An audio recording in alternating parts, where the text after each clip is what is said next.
Bonjour à toutes et à tous, bienvenue dans cette vidéo concernant l'ostéologie du membre inférieur. Je vais vous parler aujourd'hui de l'os coxal. L'os coxal a une forme d'hélice à deux pales dont l'inférieur est perforé par le foramen obturé. C'est un os plat, pair et asymétrique. Il est constitué embryologiquement de trois parties, l'ischion, l'ilion et le pubis. Ces trois parties sont soudées en Y au niveau de l'acétabulum. L'ilion, partie supérieure, comprend une aile et un corps. L'ischion, partie inféro-postérieure, comprend un corps et une branche. Et le pubis, partie antéro-inférieure, comprend un corps, une branche sup et une branche inférieure. L'os coxal est ainsi formé de deux faces, une face endopelvienne et exopelvienne, quatre bords, un supérieur, un inférieur, un autre antérieur, un autre postérieur, et quatre angles, antéro-supérieur, antéro-inférieur, postéro-supérieur, postéro-inférieur. Nous allons maintenant parler de la face exopelvienne. Donc tout d'abord, la partie centrale s'appelle l'acétabulum. C'est une excavation sphéroïde s'articulant avec la tête fémorale. L'acétabulum comprend un limbus, qui est interrompu en bas par l'incisure acétabulaire. Au-dessus de ce limbus, on va retrouver un sillon, qui est le sillon supraacétabulaire, dans lequel s'insère le chef réfléchi du droit fémoral. Sur le limbus et les bords du sillon supraacétabulaire s'insère la capsule articulaire. Ensuite, nous avons la surface semi-lunaire, qui est représentée en bleu sur le schéma. Elle est encroûtée de cartilage. Aux extrémités de ces cornes, on retrouve les insertions du ligament transverse de l'acétabulum. Ensuite, nous avons la fosse acétabulaire, qui va donner insertion au ligament de la tête fémorale. Au-dessus de l'acétabulum, on va avoir la face glutéale. La face glutéale comprend différentes lignes. Donc nous avons la ligne glutéale antérieure, la ligne glutéale postérieure et la ligne glutéale inférieure. Entre les lignes glutéales inférieures et antérieures s'insère le muscle petit fessier. Entre les lignes glutéales antérieures et postérieures s'insère le moyen fessier et en arrière de la ligne glutéale postérieure s'insère le muscle grand fessier, le ligament sacrotubéral et le muscle piriforme. Donc toujours sur la face exopelvienne, en dessous de l'acétabulum, nous avons le pourtour externe du foramen obturé.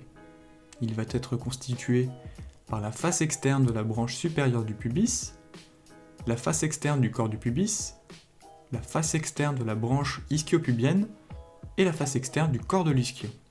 Au niveau de la face externe de la branche supérieure du pubis, on retrouve les insertions du muscle pectiné et du ligament pubofémoral. Au niveau de la face externe du corps du pubis, on retrouve les insertions du muscle droit de l'abdomen, pyramidal, long adducteur et celles du ligament inguinal. Sur la face externe de la branche ischiopubienne, on retrouve les insertions du muscle obturateur externe, court adducteur, gracile et grand adducteur.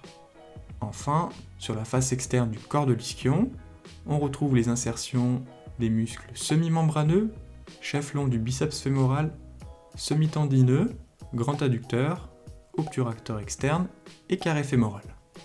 Nous allons maintenant parler de la face endopelvienne. La face endopelvienne est divisée en deux par la ligne arquée.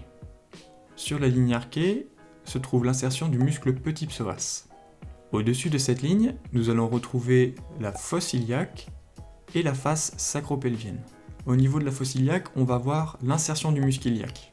La face sacropelvienne, quant à elle, comprend la surface auriculaire, qui est une surface articulaire. En avant de celle-ci, on va avoir les insertions des ligaments sacro-iliaques ventraux. Et nous avons la tubérosité iliaque, qui donne insertion aux ligaments ilio-lombaires, sacro-iliaque interosseux et sacro-iliaque dorsaux. En dessous de la ligne arquée et au-dessus du foramen obturé, nous avons la surface quadrilatère sur laquelle s'insère le muscle obturateur interne. Ensuite, près des bords antérieurs et inférieurs du foramen obturé, s'insère le muscle obturateur externe et la membrane obturatrice. Sur la face interne du corps du pubis, s'insère le muscle élévateur de l'anus. Sur la face interne de la branche ischiopubienne, s'insèrent les muscles obturateurs internes, transverse profond, ainsi que le ligament sacrotubéral.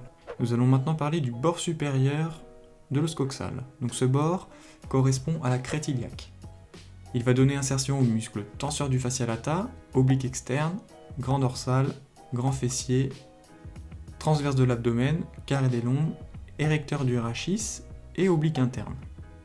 Le bord antérieur de l'os coxal est constitué de haut en bas par l'épine antéro-supérieur, l'épine antéro-inférieur, l'échancrure du muscle iliopsoas, l'éminence iliopubienne et le pecten du pubis. Sur l'épine iliaque antérosup, on retrouve les insertions du muscle sartorius et du ligament inguinal.